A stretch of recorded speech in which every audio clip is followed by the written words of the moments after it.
வாசகம். திருத்தூதர் பவுல் கொலோசியருக்கு எழுதிய திருமுகத்திலிருந்து வாசகம்.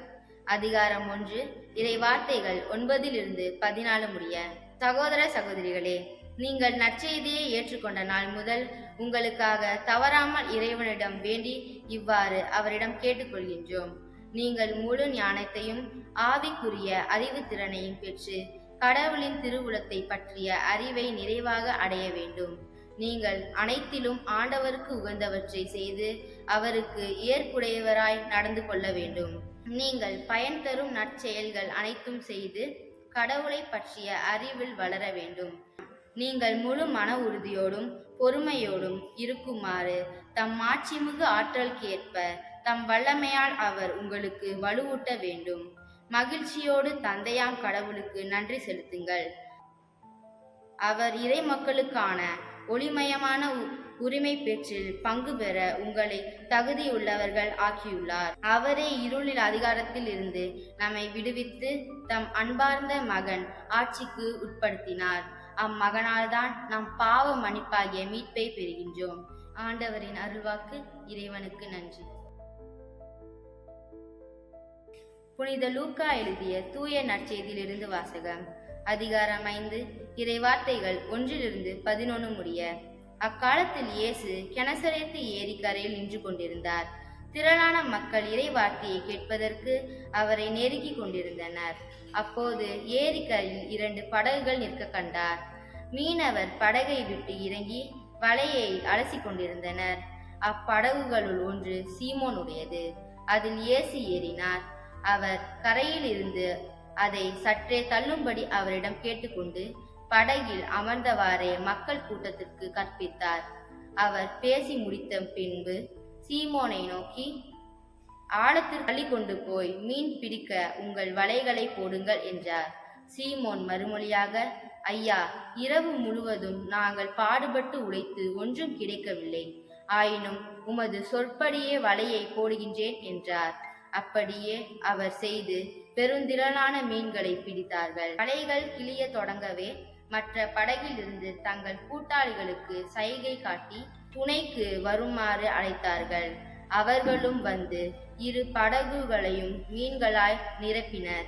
அவை மூழ்கும் நிலையில் இருந்தது. இதை கண்ட சீமோன் பேதுரு இயேசுவின் காலில் விழுந்து, ஆண்டவரே, நான் பாவி, நீ என்னை விட்டு போய்விடும் என்றார். அவரும் அவரோடு இருந்த அனைவரும் மிகுதியான மீன்பாட்டை கண்டு திகைப்புற்றனர். சீமோனுடைய பங்காளிகளான செபதேயுவின் மக்கள் யாக்கோபு, யோவானும் அவ்வாறே திகைத்தார்கள். இயேசு சீமோனை நோக்கி, அஞ்சாதே, இது முதல் நீ மனிதரை பிடிப்பவன் ஆவார் என்று சொன்னார். தங்கள் படகுகளை கரையில் கொண்டு போய் சேர்த்த பின் அவரை பின்பற்றினர். ஆண்டவரின் அருள்வாக்கு. கிறிஸ்துவே உமக்கு புகழ். இயேசுவுக்கே புகழ். இயேசுவுக்கே நன்றி. மரியே வாழ்க. நம்முடைய வாழ்க்கையில் அன்றாடம் யாரையாவது ஒருவரை நம்பித்தான் கொண்டிருக்கிறோம். நம்பிக்கையில் தான் நம்முடைய வாழ்க்கையை சுழன்று கொண்டிருக்கிறது.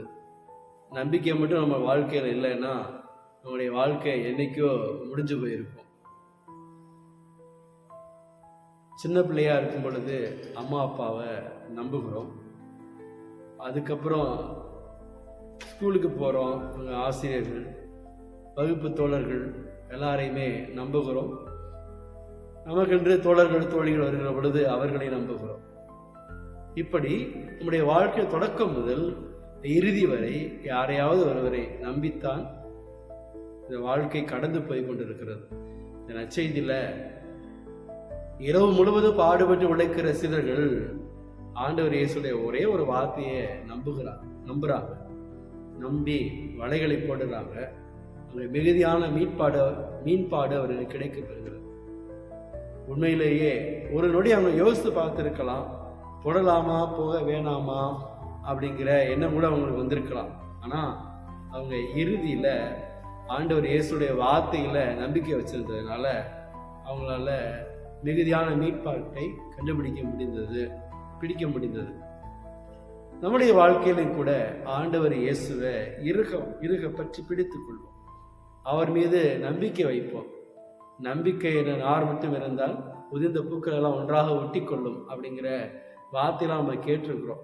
ஆகவே நம்முடைய வாழ்க்கையில எல்லாத்தையும் நீங்க யோசித்து பார்த்து இறுதியில எதை சுற்றி நம்முடைய வாழ்க்கை அடங்கியிருக்கு அப்படின்னா அது நம்பிக்கை தான். அப்ப ஆண்டவர் இயேசுடைய வார்த்தையில நம்பிக்கை வச்ச சீடர்கள் மிகுதியான மீன்பாட்டை கண்டுகொள்கிறார்கள். அப்படின்னா நாமளும் அந்த ஆண்டவர் இயேசுவின் மீது ஆழமான நம்பிக்கை வைத்து, குறிப்பாக அவருடைய வார்த்தையின் மீது ஆழமான நம்பிக்கை வைக்கிற பொழுது நமக்கும் அதிகமான ஆசீர்வாதங்கள் நிரம்ப கிடைக்கும். கொண்டாடுவோமாக. என்றும் வாழும் எல்லாம் வல்ல இறைவா, இந்த நாளை கொடுத்தமைக்காக நன்றி செலுத்துகிறோம். குறிப்பாக இந்த நாளில் உம்முடைய அன்பு சீடர்கள் எவ்வாறு உம்முடைய வார்த்தையை கேட்டு வலைகளை வீசி மிகுதியான மீட்பாட்டை கண்டு கொண்டார்களோ, அதே போல நாங்களும் உம்முடைய வார்த்தையில் நம்பிக்கை கொண்டு எங்கள் சகோதர சகோதரிகளிடத்தில் நம்பிக்கை வைத்து எங்களுடைய வாழ்க்கை தொடர்ந்து நடத்திட அருள் தந்தருளும். எங்கள் ஆண்டவராகிய கிறிஸ்து வழியாக மன்றாடுகின்றோம். ஆமென். அன்பார்ந்தவர்களே, இந்த நாள் இனிய நாளாக அமையட்டும். மரியே வாழ்க.